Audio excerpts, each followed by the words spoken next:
2018 Enclave builds on Buick's popular three-row SUV in a smart way. It takes all the stuff that wasn't so great about the last one and takes steps to remedy it. After 8 years, the Enclave sheet metal was looking a bit on the dowdy side. The new Enclave, though, borrows its design direction from Buick's 2017 Avista Coupe concept, as well as everything that came after it, like the new Regal and La Crosse models.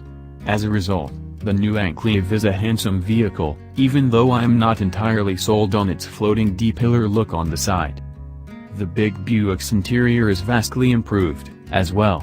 Gone is the myriad of buttons and shapes littering the dashboard and center console.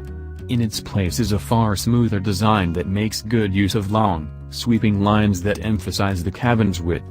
The materials, on the top tier Avenir model, at least, looks and feels expensive, especially the seat leather.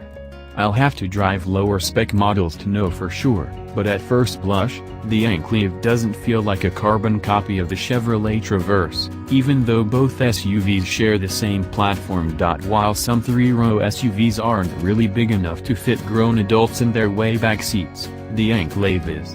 At a launch event I attended in the greater Atlanta area, Buick packed Enclaves full of journalists on multiple occasions, and as long as second-row occupants were willing to slide their seats forward a smidge, my gangly 6-foot frame wasn't uncomfortable back there.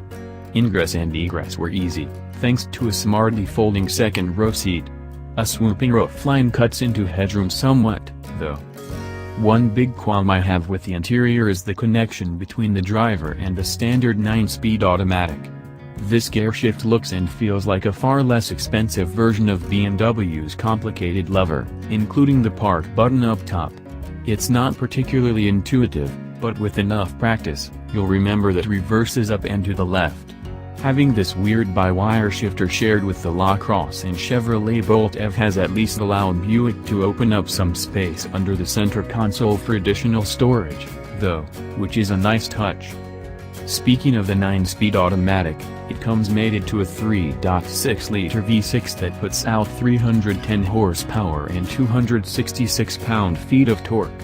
Whether the Enclave packs front-wheel drive or optional all-wheel drive, acceleration is ample, with a neat little engine note popping up when you really lay into the gas.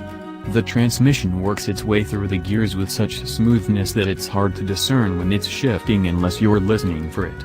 This powertrain makes for properly smooth acceleration.